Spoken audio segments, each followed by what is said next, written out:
अच्छा, अभी हम लोग जो डिस्कस करने लगे हैं वो हम लोग लास्ट टाइम हम लोगों ने इसको कंटिन्यू किया था डाटा टाइप्स के चैप्टर को, और अभी हम उसी को ही कंटिन्यू करेंगे। और इसके तो इसलिए मैं इसको स्टार्ट से ही बिल्कुल इसको अगेन जो है ना वो इसकी वीडियो बना रही हूँ, और आप लोग इसको फॉलो कर लेना। अच्छा, डाटा टाइप बेसिकली है क्या? दो तरह की कैटेगरी होती है, primitive non primitive data type. अब प्रिमिटिव डाटा टाइप के अंदर आपके वही इंटीजर, फ्लोट, कैरेक्टर, स्ट्रिंग और उनके आगे से फर्दर टाइप्स हैं। लाइक अब यहाँ पर अगर हम इसको देखें कि इसको तीन जो है ना कैटेगरी में डिवाइड किया गया है। डोमेन है आपका, स्ट्रक्चरल अप्रोच है, देन आपकी एब्स्ट्रक्शन अप्रोच है। आपका डोमेन के अंदर लाइक ग्रुप ऑफ वैल्यूज़। अब वो वैल्यूज़ कौन सी हैं आपकी? लाइक हम एक अक्सर हम लोग डाटा टाइप हम यूज़ करते हैं या हम बनाते हैं इनम, और उसके अंदर फॉर एग्ज़ाम्पल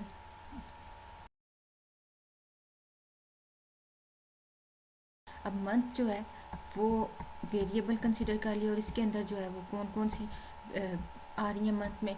आपका जनवरी है, आपका फेब है, आपका, और ये जो हम लोगों ने इसको एक ब्रैकेट के अंदर हम लोगों ने इसको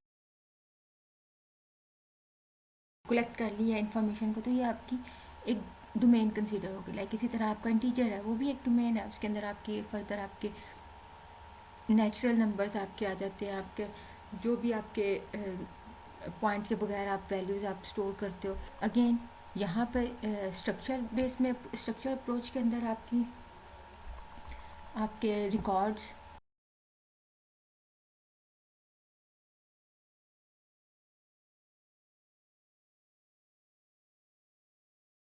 आपकी स्ट्रक्ट डाटा टाइप, आपके जो हैं वो ऑब्जेक्ट्स, तो ये आपकी इस अप्रोच में आ जाते हैं। लाइक आप एब्स्ट्रक्शन अप्रोच के अंदर वही जो आप स्टैक के अंदर आप करते हो, पुश पॉप, वो सारी मैकेनिज़्म जो है वो आपका पुश पॉप का मैकेनिज़्म आपका जो है वो स्टैक के लिए जो करते हो, डाटा स्ट्रक्चर में हम बेसिकली यूज़ करते हैं, तो वो किस में आ जाती है? वो आ जाती है एब्स्ट्रक्शन अप्रोच में। तो बेसिकली आपकी तीन तरह की कैटेगरी में इसको डिवाइड किया है। एक आपका प्रिमिटिव के अंदर, एक आपके रेफरेंस के अंदर, रेफरेंस में, और थर्ड वन जो है वो आपकी एडीटी, एब्स्ट्रैक्ट डाटा टाइप।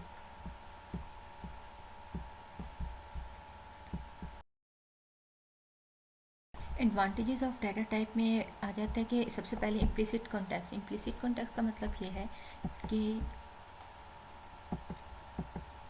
इसको हम करते हैं, का मतलब ये है कि अगर आपकी वैल्यू एक इंटीजर है और दूसरी भी आपकी इंटीजर ही है, तो रिजल्टेंट आपकी वैल्यू आपकी इंटीजर ही आएगी।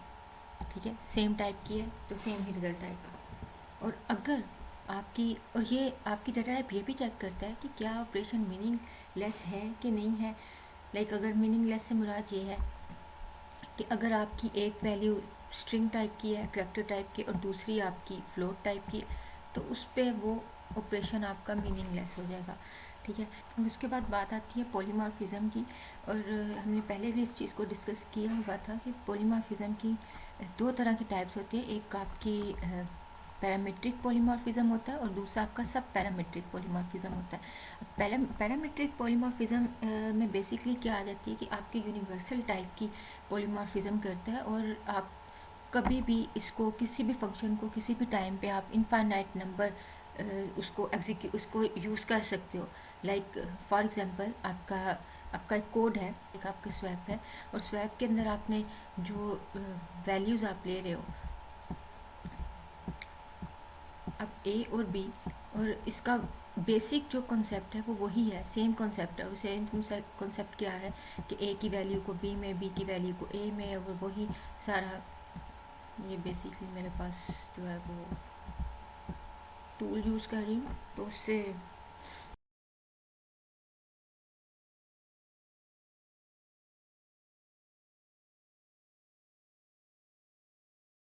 मतलब मेन जो थीम है, जो मेन आपका जो कोड है, उसका मतलब यही है कि आपने ए की वैल्यू को बी में स्टोर करवाना है।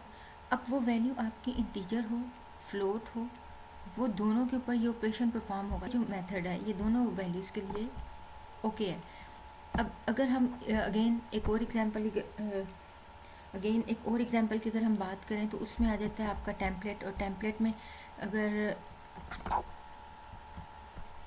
टेम्पलेट में अगर आप देख रहे हो कि यहाँ पर हमारे पास जो है वो एक टेम्पलेट है और मिनिमम हमने वैल्यू फाइंड करनी है और वो रिटर्न क्या करवा रही है, जो भी वैल्यू आपकी होगी वो आपकी रिटर्न कर देगा। अब मेन के अंदर हम लोगों ने पहले इंटीजर की वैल्यू उस फंक्शन के जरिए कॉल करवाई और दूसरा जो है वो हम लोगों ने फ्लोट नंबर के लिए करवाई है। तो बेसिकली ये क्या करेगा, ये दोनों वैल्यूज़ के लिए ये सेम ऑपरेशन परफॉर्म हो जाएगा। इस चीज़ को हम, और इसको हम बहुत दफ़ा इसको यूज़ कर सकते हैं, इसलिए कहा जाता है कि ये इनफाइनाइट नंबर्स ऑफ टाइम इसको हम एग्जीक्यूट कर सकते हैं। पैरामीट्रिक पॉलीमॉर्फिज्म का कॉन्सेप्ट ये था। टाइप सिस्टम आपकी दो चीज़ों पे कंसिस्ट करते हैं, आपके मैकेनिज्म, आपके सेट ऑफ रूल्स पे। मैकेनिज्म जो है वो आपके टाइप्स को डिफाइन करता है, एसोसिएशन क्रिएट करता है। सेट ऑफ रूल जो है वो आपकी टाइप सिस्टम में जो सेट ऑफ रूल्स हैं वो बेसिकली तीन चीज़ों को कंटेन करता है, आपकी टाइप इक्विवेलेंस को, कंपैटिबिलिटी को, टाइप इन्फ्रेंस को। तो आप ये कह सकते हो कि ये तीन चीज़ें जो हैं वो सेट ऑफ रूल्स हैं किसके, टाइप सिस्टम के। कौन कौन सा, एक आपका इक्विवेलेंस, आपकी कंपैटिबिलिटी और इन्फ्रेंस। और ये क्या कंस्ट्रक्ट करता है, ये आपके नेम, कॉन्स्टेंट्स, वेरिएबल, रिकॉर्ड्स वगैरह, इन सब को ये जो कंस्ट्रक्ट करता है।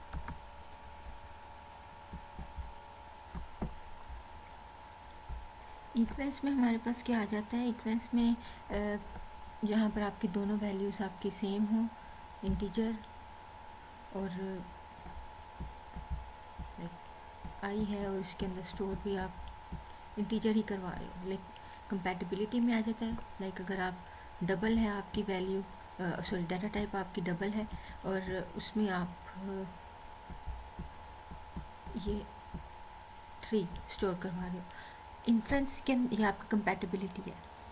इन्फ्रेंस के अंदर आ जाता है, इसके एग्जांपल हम इस तरह ले लेते हैं, जैसे जावा स्क्रिप्ट के अंदर आप वार ये यूज़ करते हो, वेरिएबल, लोकल वेरिएबल क्रिएट कर रहे होते हो और उसमें लाइक अगर मैं इसको x इज़ इक्वल टू 3 लिखूँ, बजाय इसके कि मैं यहाँ पर जो है वो जिस तरह जावा में या सी शार्प में या सी के अंदर डिफरेंट लैंग्वेजेस के अंदर हम लोग इंटीजर और डाटा टाइप हम ये यूज़ कर रहे होते हैं, मुख्तलिफ तरीके हैं, मुख्तलिफ वेज हैं, लेकिन यहाँ पर हम इसी के ज़रिए जो है वो हम अपनी वैल्यू को डिक्लेयर कर सकते हैं। बेसिक ये भी आपकी टाइप ही है, लेकिन हम यहाँ पर इसको क्या कहेंगे, ये आपका इन्फ्रेंस रूल कंसिडर हो रहा है।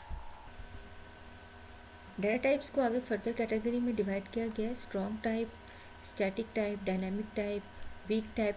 अब ये स्ट्रॉन्ग टाइप या वीक टाइप कैटेगरी क्या है, इसको समझने के लिए इस एग्जांपल को देखो आप लोग कि लाइक अगर आपके पास सम फंक्शन है, उस फंक्शन के अंदर दो वैल्यूज़ हैं, अगर इसको मैं इस तरीके से कर दूँ 3 तो हमें ये दोनों सेम टाइप के हैं और हम कह सकते हैं कि दोनों का रिजल्ट 6 आएगा। लेकिन अगर हम इसको इस तरीके से कर देंगे तो ये क्या करेगा, ये आपको एरर देगा। लाइक कंकैटिनेशन में भी एक आपकी स्ट्रिंग वैल्यू है और एक आपका 4 है, तो ये क्या कर रहा है, ये आपको एरर ही देगा।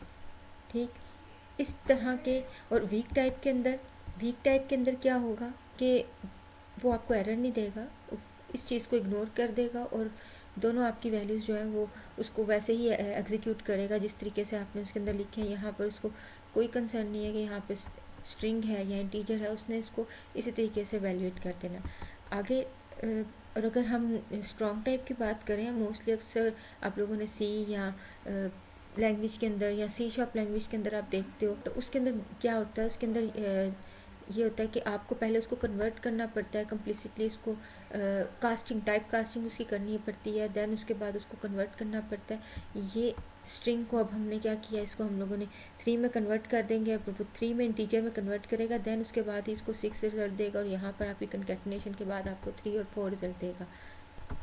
वापस चलते हैं, स्टैटिक टाइप कौन सी होती है, स्टैटिक टाइप वो होती है जो कंपाइल टाइम पे आपकी एग्जीक्यूट करे, जबकि डायनामिक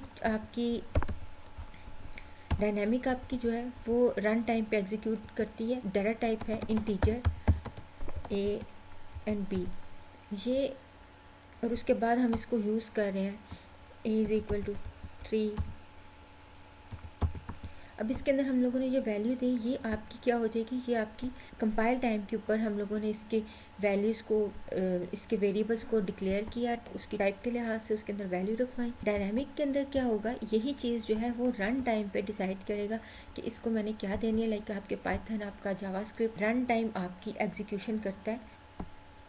और यहाँ पे अगर आप देखो स्टैटिक वर्सेस डायनामिक में, तो स्टैटिक कौन सी होती है कि जिसमें आप कंपाइल टाइम आपकी एग्जीक्यूशन हो, जबकि डायनामिक के अंदर आपकी रन टाइम आपकी एग्जीक्यूशन होती है। यहाँ पे एग्जांपल में अगर आप इसको देखो तो जावा की और जावास्क्रिप्ट लैंग्वेज है। जावा के अंदर क्या है कि स्ट्रिंग नेम वेरिएबल उसका डिफाइन है कि जी इसके अंदर स्ट्रिंग ही आ सकती है, और अगर आप इसकी वैल्यू को स्ट्रिंग रखने के बाद उसकी वैल्यू को 34 या किसी और टाइप की रखना चाहते हो तो वो उसको नहीं करेगा। जबकि डायनामिकली रन टाइम पे जावास्क्रिप्ट जो है वो उसको चेंज कर सकता है with the help of inference type के। इन्फ्रेंस के अंदर हमने यही डिस्कस किया था कि आपका क्या रन टाइम पे आपकी वैल्यूज़ को चेंज भी कर सकते हो उस टाइप के ज़रिए। कोई जेनेरिक वो कोई आपकी स्पेसिफिक नहीं है कि इंटीजर है तो इंटीजर ही रहेगा, उसके अंदर आप वेरिएशन कर सकते हो रन टाइम पे। अब यहाँ पे वार नेम वेरिएबल है, लोकल वेरिएबल है, बट इसकी कोई टाइप डिफाइन नहीं है कि ये स्ट्रिंग ही होगा इंटीजर होगा। जो आप इसके अंदर वैल्यू रखोगे ये उसी तरह ही एक्ट करेगा। अब लाइक नेम के अंदर रन टाइम पे ही इसकी चेंज की, तो डायनामिकली ये रन टाइम पे आपकी वैल्यू को 34 में कन्वर्ट कर देगा। तो ये बेसिक इसका डिफरेंस है डायनामिक और स्टैटिक का। ये आगे डिफरेंट एग्जांपल्स को कैटेगरी वाइज डिवाइड किया है। अभी हम बात करते हैं टाइप चेकिंग की। टाइप चेकिंग में बेसिकली पहले देखते हैं टाइप क्या है। टाइप क्या होता है कि जिस लैंग्वेज में जो भी आप लैंग्वेज यूज़ कर रहे हो, चाहे पाइथन यूज़ कर रहे हो, सी कर रहे हो, कोई भी लैंग्वेज यूज़ कर रहे हो, तो उसमें जो नोटेशन है वो लैंग्वेज टू लैंग्वेज वेरी करती है। वो कौन कौन सी टाइप्स हैं, लाइक हमने अभी डिस्कस किया था थोड़ी देर पहले कि पाइथन में या जो आपकी जावास्क्रिप्ट है वहाँ पे हम नोटेशन इन्फ्रेंस यूज़ करते हैं वार, लाइक लोकल वेरिएबल के लिए। देन रन टाइम पे वो उसको कोई भी वैल्यू उसकी वो है वो चेंज कर सकता है। अगर आपने यहाँ पे 3 किया और उसके बाद रन टाइम पे आपने इसी ए की वैल्यू जो है वो आपने स्ट्रिंग रखती है, तो अब की बार इसकी नोटेशन जो है वो इसकी जो है वो उसको कंपाइलर जो है वो उसको एज अ स्ट्रिंग डील करेगा। और चेकिंग में क्या है कि कंपाइलर जो है वो ये देखता है कि क्या ये एरर फ्री है, इसमें कोई कन्फ्लिक्ट तो नहीं है, मीनिंग के लिहाज से क्या ये ठीक है। तो ये चीज़ जो है वो टाइप चेकिंग में ये सारी चीज़ें देखी जाती हैं, नोटेशंस वगैरह ये सारा कुछ देखा जाता है। और चेकिंग में ये है कि ये इसको इंश्योर करता है कि क्या मीनिंग के लिहाज से, ऑपरेशंस के लिहाज से ये जो है वो ठीक है कि नहीं है, लैंग्वेज में जो भी आप ऑपरेशन परफॉर्म कर रहे हो। Okay, compatibility, type compatibility and type equivalence जो है, इन दोनों को ज़्यादातर जो मोस्टली लैंग्वेजेस जो यूज़ होती हैं वो इन दो टाइप्स को यूज़ करती हैं। इक्विवेलेंस और कंपैटिबिलिटी ये भी हम लोगों ने पीछे जो है वो डिस्कस कर लिया था। अभी नेक्स्ट देखते हैं इसकी मेजर अप्रोच। दो तरह की अप्रोच है, नेम इक्विवेलेंस और स्ट्रक्चर इक्विवेलेंस, और इन दोनों को एक एग्जांपल के साथ समझ लेते हैं। एग्जांपल में ऐसा है कि अब यहाँ पर हमारे पास है एक स्ट्रक्ट जिसके अंदर हमने इंटीजर डाटा टाइप है, उसमें ए और बी हम लोगों ने दो वेरिएबल ली है। यहाँ पर अगेन उसको हम इस तरह भी लिख सकते हैं, देन अगेन हम उसको इस तरह भी लिख सकते हैं। तो इस चीज़ को बोलेंगे ये स्ट्रक्चर आपकी इक्विवेलेंस है, स्ट्रक्चरल इक्विवेलेंस है। और नेमिंग इक्विवेलेंस में क्या होगा, नेम इक्विवेलेंस में ये होगा कि हमने लेट्स सपोज हम लोगों ने यही अप्रोच ली, यही वाला स्ट्रक्चर लिया, लेकिन इसके अंदर जो वेरिएबल है उनकी नेमिंग डिफरेंस है। तो यहाँ पर हम कहेंगे ये नेम के इक्विवेलेंस जो है, इस चीज़ को हम नेमिंग इक्विवेलेंस कहेंगे। नेक्स्ट देखते हैं कि दो तरह के इसके अंदर वेरिएंट होते हैं नेम इक्विवेलेंस के अंदर, स्ट्रिक्ट और लूज। स्ट्रिक्ट टाइप के अंदर क्या आता है उसको एक एग्जांपल के साथ देख लेते हैं। लाइक फॉर एग्जांपल आपके पास सी लैंग्वेज में आप लोगों ने ये डाटा टाइप आप लोगों ने ये कीवर्ड आप लोगों ने देखा होगा टाइप डेफ का। इसके अंदर हम लोगों ने यहाँ पर क्या किया, एक सेल्सियस वेरिएबल लिया है जो इंटीजर टाइप का, अगेन फ़ारेनहाइट का एक वेरिएबल लिया है जो अगेन इंटीजर टाइप का। अब इस सेल्सियस ने वेरिएबल एक डिक्लेयर किया, इस फॉरेन ने एफ़ किया, और अगर क्या हम इस एफ़ को इस सी में स्टोर करवा सकते हैं? थोड़ा सा आप सोचो, दिखने में यही लग रहा है कि दोनों इंटीजर हैं तो हाँ करवा सकते हैं, एफ़ सी में जा सकते हैं, लेकिन नहीं। क्यों? क्योंकि इनकी ऑपरेशन, इनका नेम, इनकी टाइप तो ठीक सेम है, बट इनका जो ऑपरेशन है वो दोनों डिफरेंट हैं, क्योंकि सेल्सियस जो है वो उसका मेथडोलॉजी और है, फ़ारेनहाइट की मेथडोलॉजी और है। तो इस तरह की नेमिंग को हम कहेंगे ये स्ट्रिक्ट नेम इक्वलेंस में कंसीडर होगा। लूज नेम इक्वलेंस के हम एग्जांपल को हम इस तरह लेते हैं कि अभी हम लोगों ने अगेन टाइप डेफ हम लोगों ने कीवर्ड लिया, स्टैक एलिमेंट है जो इंटीजर टाइप के है। अब वही स्टैक एलिमेंट का एक फंक्शन हम लोगों ने एक जो है वो रिटर्न करवा रहे हैं, लाइक एक सिंगल वैल्यू है, वो सिंगल वैल्यू क्या है, स्टैक की वैल्यू है, और उसको हमने रिटर्न करवाना है। अब वो वैल्यू जो है उसको हम क्या करें, हम क्या कर रहे हैं, उसको एक और वेरिएबल जो इंटीजर टाइप का है ए, उसमें हमने स्टोर करवाना है। और अगर हम इसको देखें, क्या ये अप्रोच जो है वो स्ट्रिक्ट में आएगी या लूज़ में आएगी दिखने, और क्या इसमें वो एरर दे सकता है हम लोगों को। तो अगर इसको ज़रा आप गौर से देखो तो इंटीजर है, और आप में से कुछ ये भी सोच रहे होंगे कि इंटीजर जो है वो एलिमेंट तो इंटीजर है, तो रिटर्न करवाते हुए जिस वेरिएबल में जा रहा है वो भी इंटीजर है, तो दोनों ठीक है। अब इसके अंदर हम लोगों की मेथडोलॉजी डिफरेंस नहीं है, यहाँ पर हमारी जो नेमिंग इक्वलेंस है वो हमारी लूज नेमिंग इक्वलेंस हो गई। तो इस तरह की ये एग्जांपल जो है वो आप इसके अंदर आप लिख सकते हो। टाइप कन्वर्जन में क्या है कि टाइप कन्वर्जन मतलब कन्वर्ट करना किस चीज़ को अपनी आपकी डायरेक्ट टाइप को। दो तरह की होती है, एक होती है इम्प्लिसिट और एक एक्सप्लिसिट होती है। इम्प्लिसिट आपकी कन्वर्जन जो कंपाइलर करता है, और एक कन्वर्जन होती है जो आपकी रन टाइम पे होती है, एक जिसको हम डायनामिक कन्वर्जन भी कहते हैं, जो रन टाइम पे आपकी कन्वर्ट करता है। अब लाइक अगर हमारे पास यहाँ पर एग्जांपल है, एग्जांपल में double D is equal to 10। अब इसके अंदर हमारे पास इस टाइम पे ये डबल वैल्यू है, लेकिन जब हम इसको अब कास्ट ऑपरेटर इसके स्टार्ट में लगा दिया, अब ये कास्ट ऑपरेटर करेगा क्या, ये क्या करेगा, ये डी की वैल्यू को कन्वर्ट कर देगा एज इंटीजर, और आई के अंदर इंट स्टोर हो जाएगा, क्योंकि डायरेक्ट हम इस डबल की वैल्यू को आई के अंदर स्टोर नहीं करवा सकते, इसलिए हम इस चीज़ को कहते हैं एक्सप्लिसिटली। एक्सप्लिसिटली के अंदर कन्वर्जन कौन करता है, वो यूज़र प्रोग्रामर खुद करता है, जबकि इम्प्लिसिट कन्वर्जन के अंदर या इम्प्लिसिट कास्टिंग के अंदर कन्वर्जन कौन करता है, वो कंपाइलर करता है। कंपाइलर किस चीज़ को देखता है, कंपाइलर डाटा टाइप को देखता है। लाइक अभी हमारे पास इंटीजर है, अगर हमारे पास दो इंटीजर वैल्यूज़ हैं और उन दोनों को हम ऐड करवा रहे हैं, तो रिज़ल्ट भी आपका इंटीजर ही आएगा। लेकिन अगर आपकी एक इंटीजर वैल्यू है और दूसरी आपकी फ्लोट वैल्यू है, तो रिज़ल्ट आपका फ्लोट में आएगा। क्यों, इस डाटा टाइप का साइज़ क्या है, ग्रेटर है इस इंटीजर से। और ये कौन देखेगा, ये कंपाइलर देखेगा। ओके, नेक्स्ट देखते हैं। इसी तरह आडा एक लैंग्वेज है, उसके अंदर कन्वर्जन करने के कौन कौन सा मेथड है और कौन कौन से मैकेनिज़्म है। अब ये यहाँ पे कास्ट ऑपरेटर यूज़ किए जाते हैं। नॉन कन्वर्टिंग टाइप कास्टिंग, या इसको हम टाइपुन भी कहते हैं, ये बेसिकली क्या करता है, ये कन्वर्जन के दौरान चेंज नहीं लेकर आता है आपकी एंड बाइट्स को एंड बाइट्स में कन्वर्ट, मतलब कोई भी आपकी बाइट्स हैं उनको जिस भी आपने बाइट्स में कन्वर्ट करना है उसमें कुछ चेंज नहीं लेकर आएगा आपकी बाइट्स में। लाइक फॉर एग्जांपल एडा में इसकी एग्जांपल को देख लेते हैं। Function cast float to int, ये आपके फंक्शन का नाम है। और सेकंड स्टेटमेंट में ये जो अनचेक कन्वर्जन है, ये आपका बिल्ट इन फंक्शन है जो आपकी फ्लोट वैल्यू को इंटीजर में कन्वर्ट कर। अगेन एक और फंक्शन लिया, उस फंक्शन का नाम इंटीजर टू फ्लोट है। और ये भी इसके बाद भी एक और कास्ट ऑपरेटर लगाया जो क्या करेगा, इंटीजर को फ्लोट में कन्वर्ट करेगा, कास्ट इंट। अब यहाँ पर बेसिकली ऑपरेशन आपके परफॉर्म होने लगे हैं, वो कौन सा है,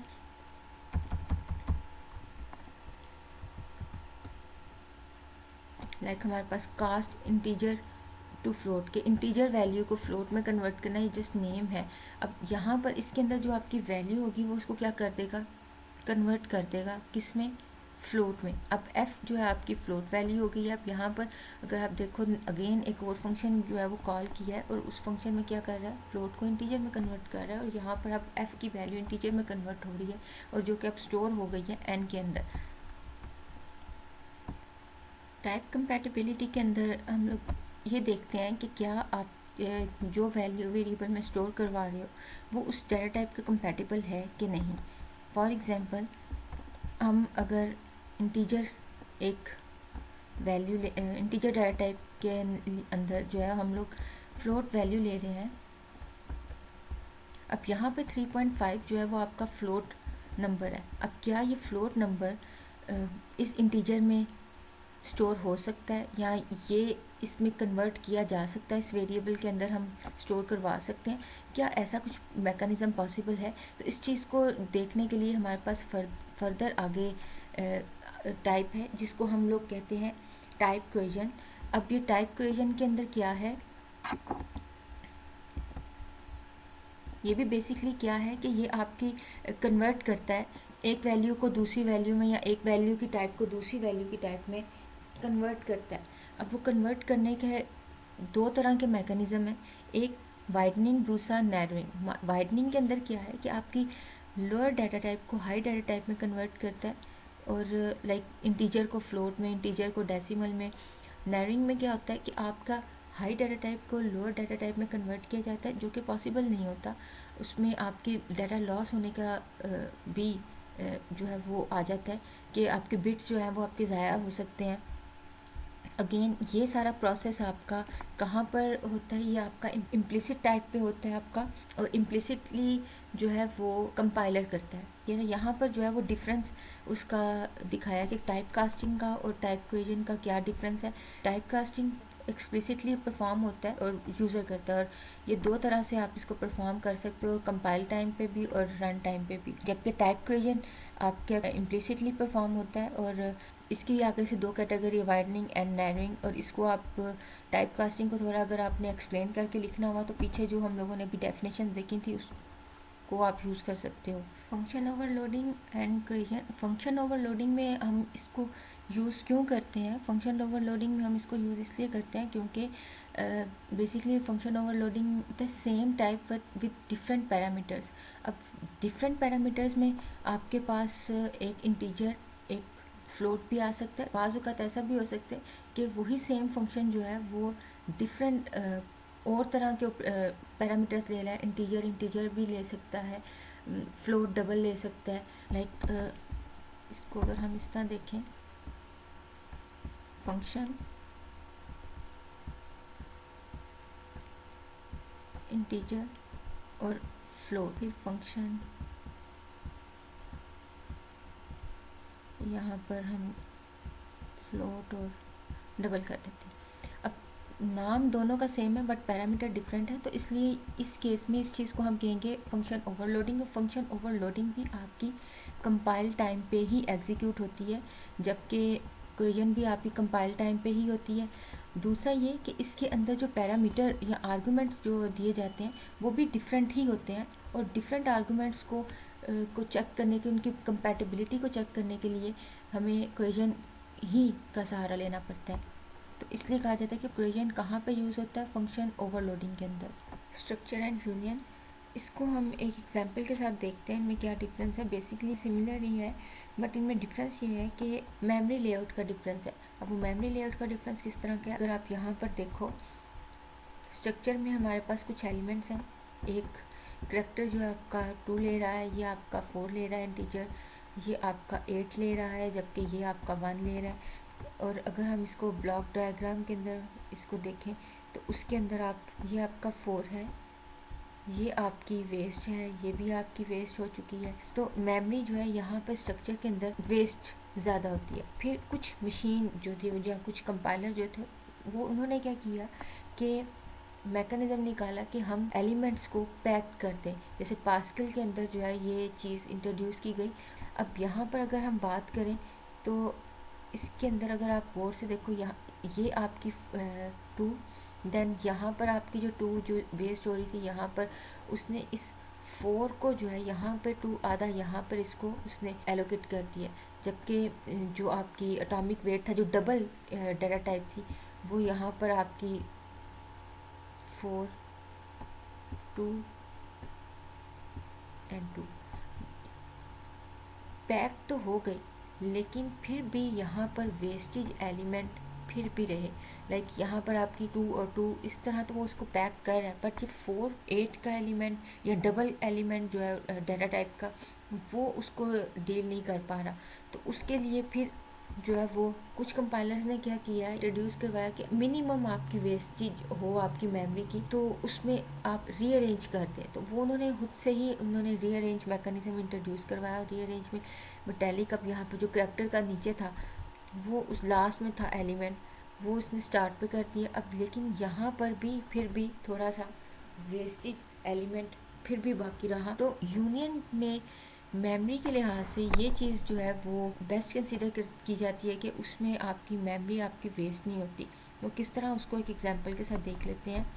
जैसे यहाँ पर अगर आप देखो तो स्ट्रक्चर में हमारे पास 3 एलिमेंट है, यूनियन में हमारे पास 3 एलिमेंट है। दोनों में करने का, दोनों को एक्सेस करने का मेथड सेम है, थोड़ा सा इनमें डिफरेंस है। वो डिफरेंस क्या है, मेमोरी के पॉइंट ऑफ व्यू से। अब यहाँ पर अगर आप देखो, यहाँ पर हमारे पास ब्लॉक है और उस ब्लॉक में हमारे 2 से मुराद इंटीजर, फिलहाल इसको हम इंटीजर करते हैं, लेकिन लेटेस्ट जो है आप इसको 4 ही कर रहे हैं। ये 4, देन स्लोट आपका 4 है, आप जो करेक्टर है वो आपकी 1। अब यहाँ पर जब इसको हम कॉल करेंगे तो कॉल करने का या एक्सेस करेंगे, एक्सेस करने का मेथड वही जिस तरह हम सिंपल क्लास को करते हैं। तो स्ट्रक्चर के अंदर भी वही है कि आई ऑब्जेक्ट हुआ और आई डॉट ए कर दो, आई डॉट, तो आप एट अ टाइम इनको एक्सेस कर सकते हो। जबकि इसके अंदर आप एक को ही करोगे। इसकी एग्जांपल हम इस तरह ले सकते हैं, जैसे फॉर एग्जांपल अगर आपने कुछ लेने जाना है बाज़ार से या कुछ लेने जा रहे हो, तो जब आप जाओगे तो वहाँ पर आपके पास 3 बैग होंगे। आपको पता है कि मैंने फ़लाँ चीज़ लेनी है, उसको मैं इस बैग में, इस चीज़ को लेना है उसको मैं इस बैग में, इसको लेना तो उसको मैं इस बैग में, क्योंकि ये अपने अपने लोकेशन में अपने अपने साइज़ में वो फिट आ सकें। और इसमें उतने आपको बैग्स कैरी करके लेकर जाने पड़ रहे हैं, 3 बैग। लेकिन अगर आप यूनियन में देखो तो यूनियन के अंदर आपको होगा क्या, जो आपका लार्ज आपकी डाटा टाइप है जिसकी सबसे हाई होगी वही कंसीडर होगा मेमोरी में, उसी का ही ब्लॉक बनेगा और बाकी सब भी इसी के अंदर ही आएंगे। लाइक आप बाज़ार में अब जाओगे तो आप 3 बैग के बजाय एक ही लोगे। आप कहोगे जो सबसे मैक्सिमम साइज़ वाला है वो भी इसी के अंदर आ जाए, और जो सबसे लास्ट है, जो जिसका सबसे मिनिमम साइज़ है, वो भी इसी ही बैग के अंदर आ जाए, मतलब इसी ब्लॉक के अंदर। अब यहाँ पर सबसे हाईएस्ट डाटा टाइप तो फ्लोट की थी, तो फ्लोट अभी हम इंटीजर को 2 बाइट कंसीडर कर रहे हैं, 4 नहीं। फ्लोट इस टाइम पे हमारे पास 4 बाइट का, ये हमारे पास 2 बाइट का, वो भी इसमें आ जाएगा, ये भी इसके अंदर आ जाएगा। लेकिन इसको एक्सेस करने के लिए आप सिर्फ एट अ टाइम एक ही ले सकते हो, मतलब एक ही वैल्यू को ही एक्सेस कर सकते हो। अब वो किस तरह, उसको एक एग्जांपल के साथ देख लेते हैं। अब देखते हैं, अभी अगर आप यहाँ पर देख रहे होगे हमारे पास एक यूनियन है, यूनियन में 2 तरह के एलिमेंट्स हैं, एक इंटीजर है और एक करैक्टर है। अब यहाँ पर हम लोगों ने क्या किया, लिस्ट यूनियन का एक ऑब्जेक्ट क्रिएट किया एल, और उस एल के ज़रिए हमने ए को एक्सेस किया, और फिर उसके बाद सी की वैल्यू को हम असाइन करने के बाद उसको एक्सेस कर रहे हैं। तो ये बेसिकली कोड जो है वो सी लैंग्वेज का है। तो ये बिल्कुल ऐसे वर्क कर रहा है कि कंपाइलर क्या करेगा, कंपाइलर पहले ब्लॉक बनाएगा एल का, और उस एल के अंदर वैल्यू किसकी रखवाएगा, 2 की, और फिर आपको स्क्रीन पर 2 ही डिस्प्ले कर देगा। देन उसके बाद उसने ए की वैल्यू, और ए की वैल्यू अब इसी एल के अंदर जो है वो ओवरराइट हो गए ए, और अब की बार उसने ए दिखा देना है। तो अगर इसको हम एग्जीक्यूट करके देखते हैं तो क्या वाकई में ये इसी तरह ही काम कर रहा है। जी हाँ, यहाँ पर हमारी बिल्कुल वैसे ही वैल्यू काम कर रही है। लेकिन मेन चीज़ जो समझने वाली है वो ये है कि अब की बार हम क्या करेंगे, हम इसको इस तरह कर देंगे। पहले हम क्या कर रहे थे, असाइन कर रहे थे, डिस्प्ले करवा रहे थे, असाइन कर रहे थे, डिस्प्ले करवा रहे थे। अब की बार क्या किया, असाइन किया, फिर असाइन किया, फिर उसके बाद डिस्प्ले किया। तो अब यहाँ पर अगर आप यहाँ पर ज़रा सोचो, क्या आपकी वैल्यू वैसे ही सेम डिस्प्ले होगी। लाइक पहले वो क्या करेगा, इस एल के अंदर 2 करवाएगा, देन अगेन ये वाली स्टेटमेंट एग्जीक्यूट होगी। अब की बार उसने ओवरराइट करके इसको इसके अंदर ए स्टोर करवा देना है। देन उसके बाद उसने इसको देखना है, इसमें क्या करेगा, कहेगा एल डॉट ए उसके पास है ही नहीं। क्यों, क्योंकि वो तो ओवरराइट हो चुकी है। देन उसके बाद इसको देखेगा और ये क्या डिस्प्ले करवा देगा, आपका कैपिटल ए। तो चलें इसको अगर हम देख लेते हैं क्या ये बिल्कुल ऐसे ही काम कर रहे कि नहीं। अगर आप यहाँ पर देखें तो ये उसने क्या डिस्प्ले करवा दिया, 65, मतलब वैल्यू आपकी ओवरराइट हो चुकी थी। तो होप सो आपको यूनियन का जो है वो और स्ट्रक्चर का उसका डिफरेंस समझ में आ गया। स्ट्रक्चर में बेसिकली कुछ भी नहीं है, बस उसमें क्या है, मेमोरी जो है आपकी थोड़ी वेस्ट होती है, जबकि इसके अंदर आपकी मेमोरी वेस्ट नहीं होती।